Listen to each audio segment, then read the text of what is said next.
آج کا مسلمان روزے رکھتا ہے لیکن متقی نہیں بنتا. آج کا مسلمان زکوٰۃ دیتا ہے لیکن اس کا مال محفوظ نہیں رہتا. اور آج کا مسلمان حج کر کے واپس لوٹتا ہے لیکن اس کی زندگی سے فسق و فجور کا خاتمہ نہیں ہوتا. بلکہ اب تو حالات اتنے بد سے بدتر ہوتے جا رہے ہیں کہ جس چیز کو اللہ نے قرار اور سکون کا ذریعہ بنایا اسی چیز کو آج مسلمان اپنی بے قراری تصور کر رہا ہے. نماز کو اللہ عز و جل نے قرار کا ذریعہ بتایا. خود رسول رحمت صلی اللہ علیہ وسلم پر جب کبھی اضطرابی کیفیت طاری ہوتی تو حضرت بلال سے فرماتے ارحنا یا بلال، اے بلال مجھے راحت پہنچاؤ. تو حضرت بلال اذان کہتے، مصلی بچھاتے، مصطفیٰ پیارے نماز پڑھ کر قرار کی دولت حاصل کر لیتے. بے شک نماز قرار کا ذریعہ ہے، نماز سکون کا ذریعہ ہے، نماز اطمینان کا ذریعہ ہے، نماز دل کو سکون دینے کا عظیم ذریعہ ہے.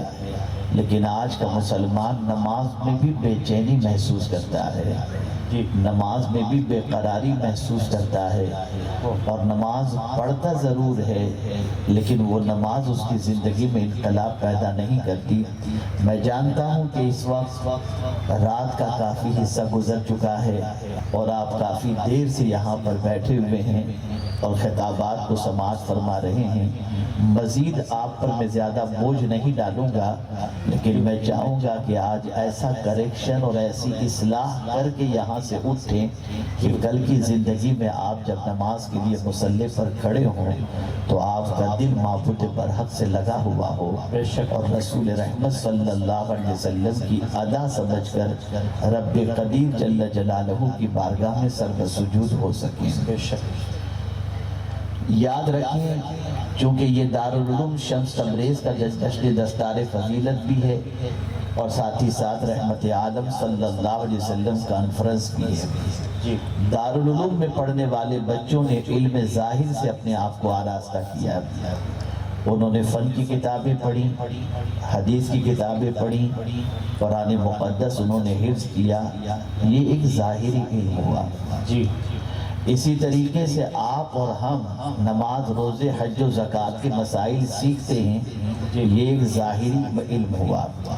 لیکن نماز اگر آج انسان کی زندگی میں تبدیلی پیدا نہیں کرتی تو اس کی ایک وجہ یہ ہے کہ ہم نے ظاہری علم تو سیکھ لیا، باطنی علم نہیں سیکھا.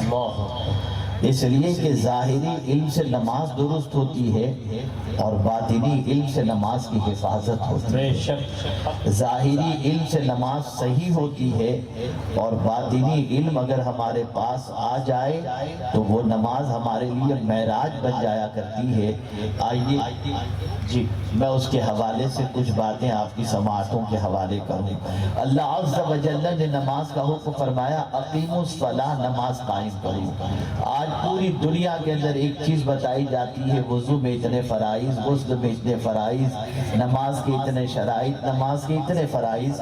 یقیناً اس کے بغیر آپ کی نماز درست نہیں ہوگی. لیکن میں آپ کو قرآن کی روشنی میں یہ بھی بتا دوں کہ نماز پڑھنے والوں کے لیے ویل بھی رکھی گئی ہے.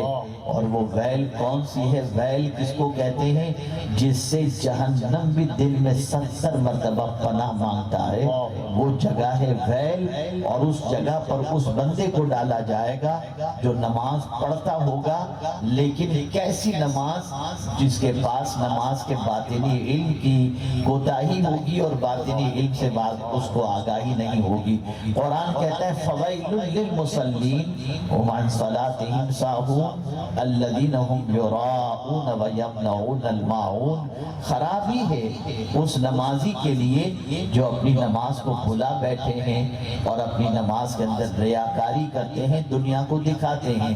آپ اندازہ لگائیں اگر یہ باطنی علم ہمارے پاس نہیں ہوگا کہ نماز صرف اللہ کے لیے پڑھنی ہے، اللہ کو دکھانے کے لیے پڑھنی ہے، اللہ کی رضا کے لیے پڑھنی ہے، اللہ کو خوش کرنے کے لیے پڑھنی ہے، اللہ کو راضی کرنے کے لیے پڑھنی ہے، دنیا کو دکھانے کے لیے نماز نہیں پڑھنی، دنیا کے سامنے نمازی کی شہرت حاصل کرنے کے لیے نماز نہیں پڑھنی، بلکہ اللہ کی رضا کے لیے نماز پڑھنی ہے تو یہی نماز ہماری زندگی میں انقلاب پیدا کرے گی، یہی نماز ہماری زندگی کے اندر تبدیلیاں پیدا کرے گی۔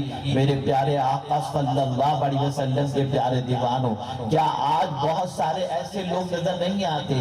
کچھ جماعتیں ایسی ہیں جہاں پر چلے کاٹے جاتے ہیں اور ان چلوں کے بعد اپنی نماز کی شہرت کا ڈنکا بجاتے نظر آتے ہیں، لیکن انہیں نہیں معلوم کہ ان کی نماز بارگاہ سمدیت میں مقبولیت حاصل کر رہی ہے یا نہیں کر رہی۔ آج میری نظر سے ایک حدیث گزری ریاکاری کے حوالے سے، عقل دنگ رہ گئی۔ صحابہ آپس میں مسیح دجال کے بارے میں گفتگو کر رہے تھے کہ مسیح دجال کا فتنہ کتنا بڑا فتنہ ہوگا۔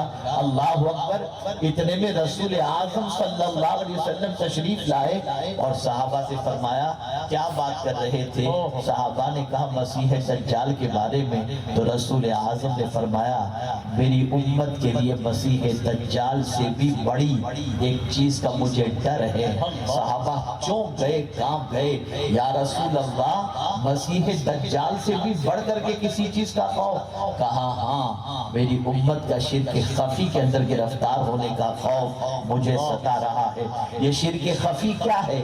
یہ ریاکاری ہے۔ ہم عبادت کریں دنیا کو دکھانے کے لیے، ہم عبادت کریں دنیا کو راضی کرنے کے لیے، ہم عبادت کریں دنیا کی شہرت حاصل کرنے کے لیے، تو یہ عبادتیں ہمارے منہ پہ مار دی جائیں گی، بارگاہ سمدیت میں مقبول نہیں ہوگی۔ تو جہاں نماز کے مسائل سیکھنا ضروری ہے، وہیں پر نماز کے باطنی علم کے حوالے سے بھی جاننا ضروری ہے کہ کن چیزوں سے نماز محفوظ ہوتی ہے۔ اسی طریقے سے آپ دیکھیں نماز ہی ہے، ایسا نہیں کہ میں بے نمازی کی بات کر رہا ہوں، میں نماز پڑھنے والے کی بات کر رہا ہوں۔ قرآن کہتا ہے منافق کی نماز اور مومن کی نماز، قرآن کہتا ہے منافق کی نماز کے حوالے سے اذا قاموا الى الصلاة قاموا كسالى، جب وہ نماز کے لیے کھڑے ہوتے ہیں تو مرجھائے ڈرے مرجھائے اور سستی کے عالم کے اندر، جیسے ان کی جان پر بن آئی ہو، بالکل اس طریقے سے بڑی مشکل سے لاغر و ناتواں ہو کر نماز کے لیے کھڑے ہوتے ہیں۔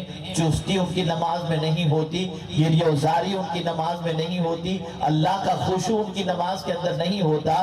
اللہ اکبر! یہ منافق کی نماز ہے، لیکن جب مومن کی نماز کا قرآن ذکر کرتا ہے تو یوں کہتا ہے قد افلح المؤمنون الذین هم فی صلاتهم خاشعون، مراد کو پہنچے مومنین جو اپنی نمازوں میں گریہ کرتے ہیں، خشوع اور خضوع اختیار کرتے ہیں۔ عرض کرنے کا منشا یہ ہے کہ میرے پیارے آقا صلی اللہ علیہ وسلم کے پیارے دیوانوں، رسول رحمت صلی اللہ تعالی علیہ وسلم نے اپنی زندگی کا پورا دستور، عبادت کا پورا کانسیپٹ اور زندگی اور موت کے پورے تصور کو دنیا کے سامنے پیش کیا۔ رب نے اپنے محبوب سے فرمایا میرے محبوب تم کیوں جی رہے ہو، ذرا یہ بھی بتا دو۔ میرے محبوب تم کیوں نماز پڑھ رہے ہو، یہ بھی بتا دو۔ میرے محبوب تم قربانی کیوں دے رہے ہو، یہ بھی بتا دو۔ میرے محبوب تم کس کی محبت میں مرنا چاہتے ہو، یہ بھی بتا دو۔ اور محبوب ہی سے کہا بتانے کے لیے، اس لیے کہ محبوب کبھی جھوٹ نہیں بولتے، وہ صادق الوعد الامین ہے، جب بھی کہا انہوں نے سچ کہا۔ اس لیے قرآن کہتا ہے قل، میرے محبوب تم کہہ دو ان صلاتی و نسکی و محیای و مماتی للہ رب العالمین، بے شک میری نماز، میری قربانی، میرا جینا، میرا مرنا، یہ سب کچھ اللہ رب العالمین کے لیے ہے۔ اے رسول اعظم کے دیوانوں، یہ بات دل و دماغ میں محفوظ کر لو، جب تک کہ ہماری توجہ کا مرکز اللہ کی رضا نہ رہے، ہماری کوئی عبادت بارگاہ سمدیت میں مقبول نہیں ہو سکتی۔ آج علم ظاہر کے ساتھ علم باطن کا حاصل کرنا بے پناہ ضروری ہے، تاکہ ہماری عبادتیں درست ہو سکیں، ہماری نماز بھی درست ہو، ہمارا روزہ بھی درست ہو۔ آئیے نماز کے حوالے سے اس مختصر سے کلمات کے بعد روزے کو دیکھ لیجئے۔ قرآن کہتا ہے یا ایھا الذین آمنوا کتب علیکم الصیام کما كتب على الذين من قبلكم لعلكم تتقون. روزہ اس لیے فرض کیا گیا تاکہ تم پرہیزگار بن جاؤ. لیکن یہ ہوا روزے کے حوالے سے، شرعی اعتبار سے، علم ظاہر کے اعتبار سے. صبح صادق سے لے کر غروب آفتاب تک کھانے پینے اور عمل زوجیت سے بچنے کا نام روزہ ہے. آپ اگر ان تین چیزوں سے بچ رہے ہیں اور صاحب ایمان ہیں تو آپ کا روزہ ہو گیا. لیکن اللہ اکبر، یہ ظاہری علم ہے، لیکن باطنی علم بھی ذرا جان لیجئے تاکہ متقی بن سکیں، پرہیزگار بن سکیں. اللہ کے رسول صلی اللہ علیہ وسلم نے ارشاد فرمایا، جو شخص روزے کی حالت میں جھوٹ بولتا ہے، غیبت کرتا ہے، اللہ عز و جل کی بارگاہ کے اندر اس کا بھوکا رہنا کوئی معنی نہیں رکھتا. پتہ چلا روزے کی حفاظت اور متقی بننے کے لیے ضروری ہے کہ صرف کھانے پینے اور عمل زوجیت سے نہ بچا جائے بلکہ باطنی علم کے ذریعے زبان کی بھی حفاظت کی جائے، نگاہ کی بھی حفاظت کی جائے، کانوں کی بھی حفاظت کی جائے. اگر یہ علم ہمارے پاس ہوگا تو ہمارا روزہ درست ہوگا. کیا یہ بات سچ نہیں ہے کہ روزے کی حالت میں تجارت کرنے والا مسلمان جھوٹ بھی بول رہا ہے، بیٹھتے ہیں تو غیبت بھی کر رہا ہے، چغلی بھی کر رہا ہے، اس کے نام اعمال کے اندر روزہ نہیں صرف بھوکا رہنا لکھا جاتا ہے. وجہ یہ ہے کہ اس کے پاس ظاہری علم تو ہے لیکن باطنی علم اس کے پاس نہیں ہے. تو جہاں ظاہری علم حاصل کرنا ضروری ہے وہیں پر باطنی علم بھی حاصل کرنا ضروری ہے. زکوٰۃ انسان دیتا ہے، خوب دیتا ہے، ماہ رمضان میں لٹاتا ہے. اللہ عز و جل نے جس کو دولت سے مالا مال کیا ہے وہ دولت لٹانے میں گریز بھی نہیں کرتا.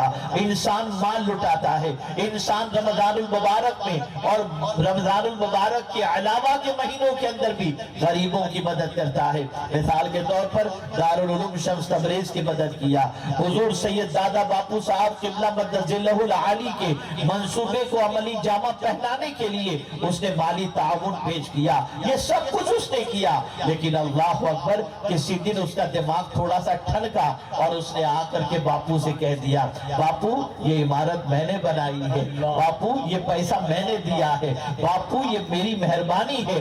اگر اس نے یہ کہہ دیا اس کی ساری چیزیں ختم ہو گئیں، اس کے نام اعمال میں کوئی ثواب باقی نہ رہ گیا.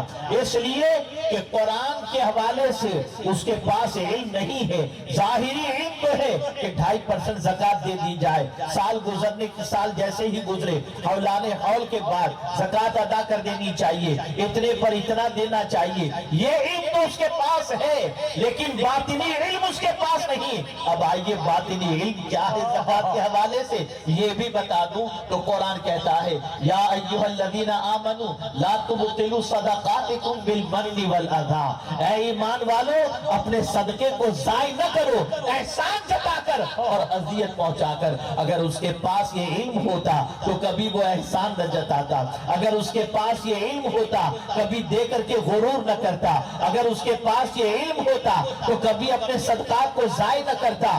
یہ تو دین کے کام کے سلسلے میں. آئیے غریبوں کے حوالے سے دیکھیں، بہت سارے غربت کی چکی میں پیسے جانے والے انسان کو انسان مدد کرتا ہے اور مدد کرنے کے بعد جس کی مدد کی وہ مدد پانے والا انسان ترقی کی شاہراہ پر پہنچ جاتا، شاہراہ پر وہ قدم رکھنا شروع کر دیتا ہے اور اس سے گزرنا شروع کر دیتا ہے. اب ایک انسان نے اس کو تانا دیتے ہوئے کہا، یہ بندہ آج اتنی ہوشیاری کر رہا ہے، اس کے پاس تو کچھ نہیں تھا. زمانہ ایسا تھا کہ میں نے زکوٰۃ کے ذریعے مدد کی تھی، میں نے اس کو مال دیا تھا، آج یہ بڑا بن گیا، کل تک تو اس کی پوزیشن خراب تھی، سارا معاملہ فنش ہو گیا، نام اعمال میں زیرو کے علاوہ کچھ باقی نہیں رہا. اس لیے کہ یہ کہہ کر اس نے اس کا دل دکھا دیا، اسے اذیت پہنچائی، بلکہ یہاں تک کہ دروازے پر اگر کوئی سائل آیا، آپ جانتے ہیں رمضان المبارک میں مانگنے والوں کی ایک بھیڑ بھاڑ لگی رہتی ہے، غریبوں کی لائن لگی رہتی ہے، کوئی بار بار آتا ہے، کوئی کئی بار آتا ہے اور کچھ لوگ 12 مہینے مسلسل آتے رہتے ہیں اور سخی لوگ نوازتے بھی رہتے ہیں، دیتے بھی رہتے ہیں اور سمجھتے ہیں کہ ہم دے رہے رہے ہیں، لیکن کبھی مزاج تھوڑا سا ٹھنک جاتا ہے تو مانگنے والے سے کہتے ہیں لے، آئندہ کبھی آنا نہیں، تو پریشان کر کے رکھا ہے۔ قرآن نے اس کو کس طریقے سے باطل کیا۔ قرآن کہتا ہے قول معروف خیر من صدقۃ یتبعها اذی، اچھی بات کہنا اس صدقے سے بہتر ہے جس کے پیچھے اذیت پہنچانا ہو۔ اللہ اکبر، آپ نے اگر کسی کو دیا بھی اور اگر اس کا دل دکھا دیا تو اس سے تو بہتر تھا کہ ہاتھ جوڑ کر کہہ دیتے کہ بھیا کہیں اور چلے جاؤ، میں تمہاری مدد نہیں کر سکتا۔ یہ باطنی علم ہے۔ اگر یہ باطنی علم نہیں ہوگا تو انسان اپنے صدقات کے فائدے کو محفوظ نہیں رکھ سکتا، اس کے ثواب کو حاصل نہیں کر سکتا، اس کی برکتوں کو حاصل نہیں کر سکتا۔ میرے پیارے آقا صلی اللہ تعالی علیہ وسلم کے پیارے دیوانوں، یہی وجہ ہے کہ اللہ کے برگزیدہ بندے دائیں ہاتھ سے دیتے تھے تو بائیں ہاتھ کو خبر نہیں ہوتی، کون نہیں جانتا۔ حضرت امام زین العابدین رضی اللہ المولا تبارک و تعالی عنہ کا جب وصال ہوتا ہے اور جب آپ کو غسل دیا جاتا ہے تو آپ کی پیٹھ مبارک پر گونی کے نشانات موجود ہوتے ہیں۔ گھر والے پریشان، امام زین العابدین کی پشت پر یہ گونی کے نشان کیسے ہیں؟ اللہ اکبر، 15-20 روز گزرے ہوں گے کہ کچھ غربا سادات کے دروازے پر حاضر ہوتے ہیں اور عرض کرتے ہیں ہمیں نہیں معلوم، کوئی اللہ کا بندہ تھا جسے خبر ہو جاتی تھی کہ ہمارے گھر میں چولہا نہیں جلا، رات کی تاریکی میں ہمارے گھر کے دروازے پر آٹے کی گونی رکھ جاتا، اناج کی گونی رکھ جاتا، لیکن کچھ دن ہوئے کہ آج اب ہمارے گھر پر آٹے کی گونی نہیں آتی، اناج کی گونی نہیں آتی۔ تحقیق کرنے پر پتا چلا کہ حضرت امام زین العابدین رضی اللہ تعالیٰ عنہ جب ساری دنیا رات کو سو جاتی تھی تو خادم کے کاندھے پر نہیں، خود کے کاندھے پر گونی اٹھا کر غریبوں کے گھر کے دروازے پر چھوڑ دیتے تھے۔ لینے والے کو پتہ نہیں ہوتا تھا کون دے جا رہا ہے، اور دینے والا جانتا تھا مولا دیکھ رہا ہے۔ اللہ اکبر، آپ اندازہ لگائیں، یہ پوزیشن تھی، یہ کیفیت تھی، یہ حالت تھی، اس لیے کہ وہ جانتے تھے اللہ عز و جل راضی ہو جائے تو اس سے بڑھ کر کے کوئی دوسری نعمت نہیں ہے، اللہ خوش ہو جائے تو اس سے بڑھ کر کے کوئی دولت نہیں ہے۔ اسی لیے محدثین فرماتے ہیں رسول رحمت صلی اللہ علیہ وسلم کی ایک حدیث کے بارے میں، اللہ اکبر، دنیا کے اندر وہ انسان جس نے نیکیاں کی ہوں گی لیکن دنیا کو دکھانے کے لیے، قیامت کے دن اللہ ان بندوں سے فرمائے گا میرے بندے تو نے نیکی ضرور کی، جس کو دکھانے کے لیے کیا تھا جا کے اسی سے بدلہ لے، میرے پاس کیا آیا۔ یہ باطنی علم ہے، اس علم کا حاصل کرنا ضروری ہے۔ اسی لیے محدثین نے بخاری شریف ہو یا حدیث کی کوئی کتاب ہو تو سب سے پہلے جس حدیث کو انہوں نے جگہ دی ہے حدیث کی کتاب میں وہ انما الاعمال بالنیات، عمل کا دار و مدار نیت پر ہے۔ آج پریشانی کی بات یہ ہے کہ نمازی بے چین، روزہ رکھنے والا بے چین، قرآن سننے کے لیے انسان کی طبیعت نہیں چاہتی۔ اللہ اکبر، قرآن تو دل کو بہلاتا ہے۔ خواجہ صاحب کے رحمت اللہ تعالی علیہ ارشاد فرماتے ہیں میرا باغ قرآن ہے اور اس باغ کی بہار محمد عربی صلی اللہ علیہ وسلم ہے۔ آپ باغ کا معاملہ کیا ہوتا ہے؟ انسان باغ میں کیوں جاتا ہے؟ ٹہلنے کے لیے جاتا ہے، دل بہلانے کے لیے جاتا ہے، خوشی حاصل کرنے کے لیے جاتا ہے، طبیعت فریش کرنے کے لیے جاتا ہے۔ قربان جائیے میرے خواجہ کی عظمت پر کہ وہ اپنا باغ کس چیز کو کہتے ہیں؟ وہ باغ قرآن کو کہتے ہیں کہ جب طبیعت بے چین ہوتی ہے میں قرآن پڑھتا ہوں میرا دل بہل جایا کرتا ہے۔ لیکن آج ہماری قوم کا مزاج یہ ہے کہ قرآن پڑھا جائے تو طبیعت اکتاتی ہے، امام صاحب لمبی قرأت کر دے تو ٹرسٹی پر شکایت پہنچ جاتی ہے، امام صاحب سے کہیں خود لمبی جتنی پڑھنا چاہیں پڑھیں، ہمارے لیے تھوڑا سا خیال کریں، اتنی لمبی قرأت نہ کریں۔ قرآن سن کر طبیعت بے چین رہتی ہے۔ جس قوم کا مزاج یہ ہو 3 گھنٹے تک پکچر دیکھنے سے طبیعت اکتاتی نہ ہو، لیکن ایک پارے کی تلاوت میں طبیعت اکتا جائے اس قوم کا مزاج کتنا خراب ہو چکا ہوگا آپ اس کو محسوس کر سکتے ہیں۔ بڑی معذرت کے ساتھ میں عرض کروں گا میرے پیارے آقا صلی اللہ تعالی علیہ وسلم کے پیارے دیوانوں، حج کے معاملے کو دیکھ لیجئے، حج کر کے آتے ہیں اور حج کر کے آنے کے بعد زندگی میں تبدیلی نظر نہیں آتی۔ حج کیا جیسے گئے تھے پلٹ کر کے آئے تو ویسے ہی ہیں۔ ایک زمانہ تھا کہ جب کوئی بندہ حج کر کے آتا تھا، کسی محلے کا کوئی حاجی ہوتا تھا، 50 سال پیچھے چلے جائیے، 60 سال پیچھے چلے جائیے، اگر کوئی حج کر کے آ جاتا تھا اور محلے میں جھگڑا ہوتا نا تو لوگ کہتے تھے حاجی صاحب جو کہہ دیں وہ فائنل، اس لیے کہ یہ حج کر کے آئے ہیں، یہ جھوٹ نہیں بولیں گے، یہ چوری یہ غلط بات نہیں کہیں گے، یہ ناانصافی کی بات نہیں کہیں گے۔ لیکن جس قوم کا مزاج اب ایسا ہو چکا ہو کہ حج ہی کے نام پر لوگوں کو لوٹ رہے ہوں، حج کا پیسہ لے کر کے عمرہ نہ کرائیں نہ حج کرائیں، اس قوم کا حال کیا ہوگا؟ آپ اندازہ لگائیں، حج کرنے کے لیے جانے کے بعد اللہ انسان کو گناہوں سے ایسا پاک کر دیتا ہے جیسا آج ہی اپنی ماں کے پیٹ سے پیدا ہوا، لیکن اس کا باطنی علم کیا ہے؟ ہم حج کے ٹریننگ کیمپ میں پہنچ جاتے ہیں، عرفات کے میدان میں کیا پڑھنا یہ ہم سیکھ لیتے ہیں، مینا میں کیسے رہنا یہ سیکھ لیتے ہیں، کنکری کب مارنی چاہیے یہ جان لیتے ہیں، 5 دن کے ارکان سیکھ لیتے ہیں، لیکن باطنی علم ہمارے پاس نہیں ہے، اس لیے پلٹ کر آتے ہیں تو ہماری زندگی میں تبدیلی نہیں ہوتی۔ وہ باطنی علم کون سا ہے؟ قرآن کہتا ہے فَلَا رَفَثَ وَلَا فُسُوقَ وَلَا جِدَالَ فِي الْحَجِّ۔ اللہ اکبر، ایسی کوئی بات اپنی زبان سے حج کے ایام کے اندر نہ نکالو جو رفث ہو، بے حیائی کی بات ہو، گناہ نہ کرو، جھگڑا نہ کرو۔ پتہ یہ چلا یہ 5 دنوں کے لیے اللہ عز و جل نے ان چیزوں سے خاص طور پر روکے رکھا۔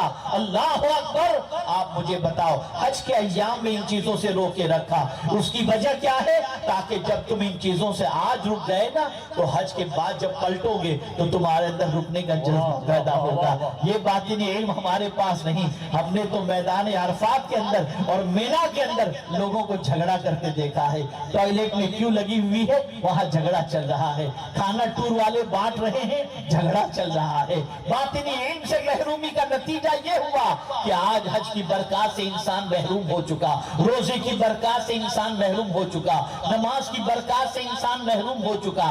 میرے پیارے آقا صلی اللہ علیہ وسلم کے پیارے دیوانوں، اس لیے ضرورت اس امر کی ہے، ایک فارمولا رحمت عالم صلی اللہ علیہ وسلم نے جو دیا ہے اس فارمولے کو اپنی زندگی کے اندر شامل کر لو، اور وہ فارمولا یہ ہے ان صلاتی و نسکی و محیای و مماتی للہ رب العالمین۔ ساری سنتوں کے ساتھ ساتھ یہ سنت بہت بڑی سنت ہے، نماز بھی اللہ کے لیے ہو، قربانی بھی اللہ کے لیے ہو، جینا بھی اللہ کے لیے ہو اور مرنا بھی اللہ کے لیے ہو۔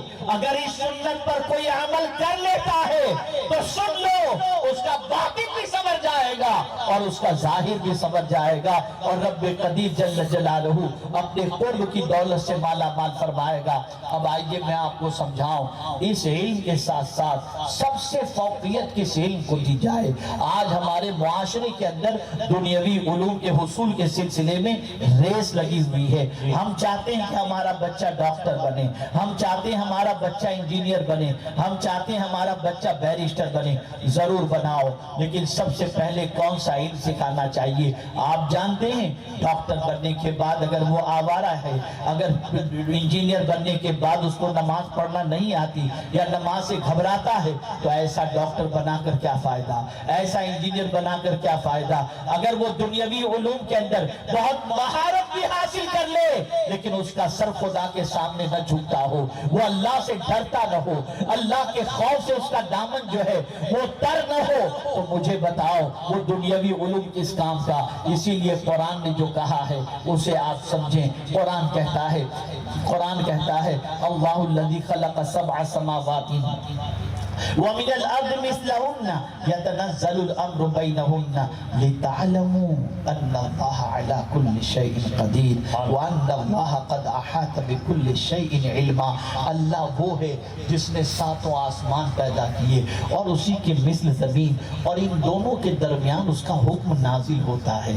آپ دیکھیں انٹرنیٹ کا سارا نظام اسی زمین و آسمان کے درمیان خلا جو ہے اسی کے ساتھ ہے، اسپیس کے ذریعے ہی سارا نظام چلتا ہے۔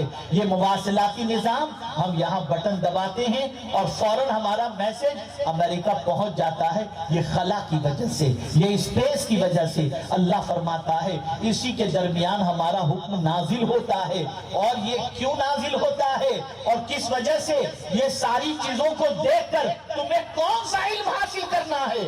لِتَعْلَمُوا أَنَّ اللَّهَ عَلَى كُلِّ شَيْءٍ قَدِيرٌ، تاکہ تم جان لو کہ بے شک اللہ ہر شے پر قادر ہے۔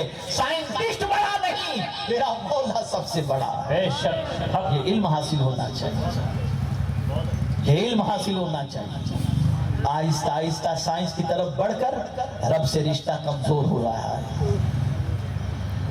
سائنس کا علم حاصل کرو، میتھس کا علم حاصل کرو، جغرافی کا علم حاصل کرو، لیکن سب سے پہلے یہ علم حاصل کرو رب ایک ہے، وحدہ لا شریک ہے، اللہ ایک ہے، اور وہی ہمارا پالنہار حقیقی ہے، وہی ہمارا معبود برحق ہے۔ سر جھکے گا تو اسی کی بارگاہ میں بھروسہ کریں گے، تو اسی کی ذات پر بھروسہ کریں گے۔ میرے پیارے آقا صلی اللہ تعالی علیہ وسلم کے پیارے دیوانوں، جب اس طریقے کی سوچ بنے گی، اس طریقے کی فکر بنے گی، اور ایک انسان کے ذہن میں یہ بات بیٹھ جائے گی اللہ ہر شے پر قادر ہے، اللہ اکبر، تو پھر اس کی پوزیشن کیا ہوگی؟ یعلم ما توسوس بہ نفسہ وان اللہ قد احاط بکل شیء علما۔ ہر چیز کے علم کو اللہ گھیرے ہوئے ہے۔ جب اس کو یہ علم ہو جائے گا، جب وہ جان لے گا، تو تنہائی میں گناہ نہیں کرے گا، اکیلے میں گناہ نہیں کرے گا، چھپ کر کے گناہ نہیں کرے گا، اس لیے کہ وہ جانتا ہے کہ مولا کا علم بہت وسیع ہے، ہم اس سے چھپ کر کے کہیں بھی نہیں کر سکتے۔ جب اس علم سے رشتہ ٹوٹا تو آج انسان تباہی کے دہانے پر پہنچ گیا۔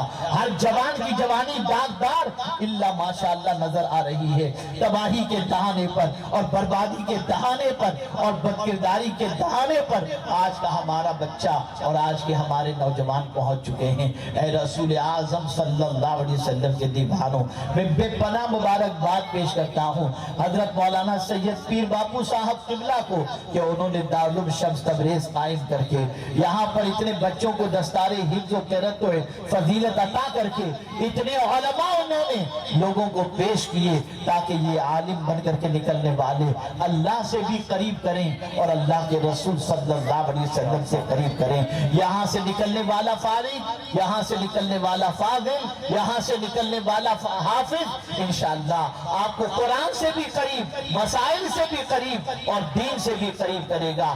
آج کے دور کے اندر ان اداروں کو زندہ رکھنا ضروری ہے، تاکہ تعلق باللہ مضبوط ہو اور تعلق بالرسول مضبوط ہو۔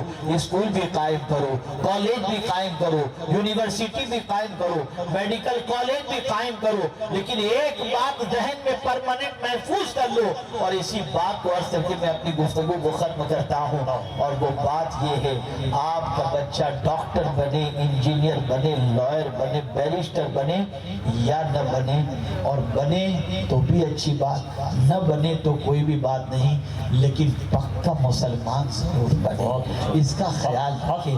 اس طریقے کی طرح یہ توجہ آپ کی ہونی چاہیے، اس لیے کہ اب ایک لیٹسٹ سروے میں آپ کو بتا رہا ہوں، تازہ ترین سروے، بہت بڑے اینالسٹ نے سروے کیا ہے، اور اس سروے کے بعد اس نے بتایا ہندوستان کے 50% مسلمان پہلا کلمہ بھی صحیح طور پر پڑھنا نہیں جانتے۔ اللہ اکبر، اللہ اکبر، اللہ اکبر، پہلا کلمہ بھی۔ بہت سارا مجمع چلا گیا، بہت سارا موجود ہے، میں اگر یہاں مجمع میں سے کسی کو کھڑا کر کے کہہ دوں کہ ذرا سورہ فاتحہ صحیح طور پر پڑھ کر سنا دو، نہیں سنا سکیں۔ کیا رشتہ رہ گیا قرآن سے ہمارا؟ کیا رشتہ رہ گیا اللہ کی کتاب سے ہمارا؟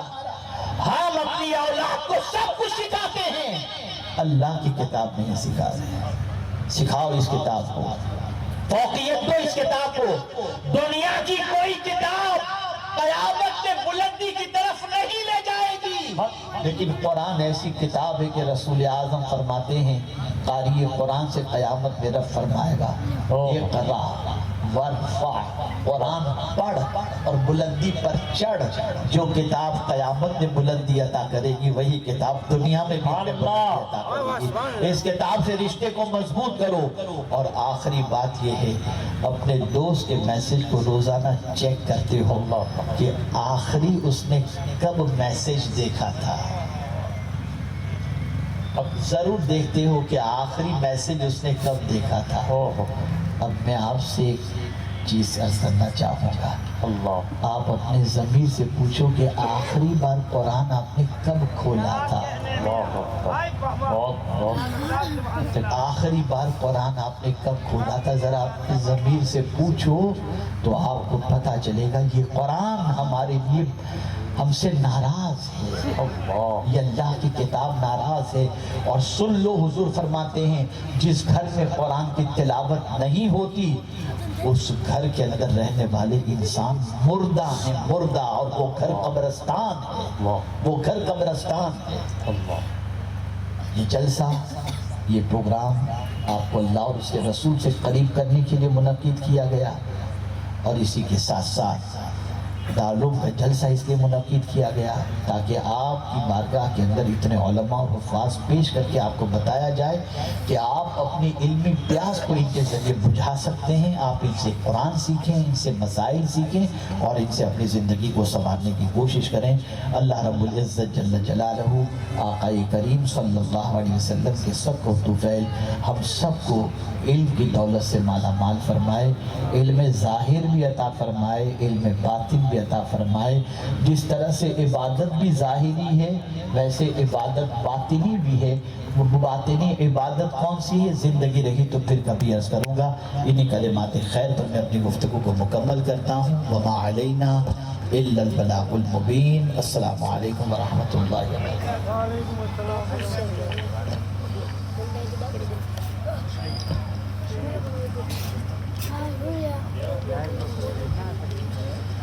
میں حضور سید سرکار دادا باپو قادری، حضور محسن ملت، حضور دائی کبیر سید امین القادری صاحب، اور پیچھے بیٹھے ہوئے سید عبدالحبیب میاں باپو، سید محمد ظہیر الدین باپو، مفتی نواز صاحب قبلہ، سید محمد شکیل باپو، اور ہمارے علماء جو بھی مولانا فاروق صاحب، حافظ صاحب، ان تمام سے گزارش کروں گا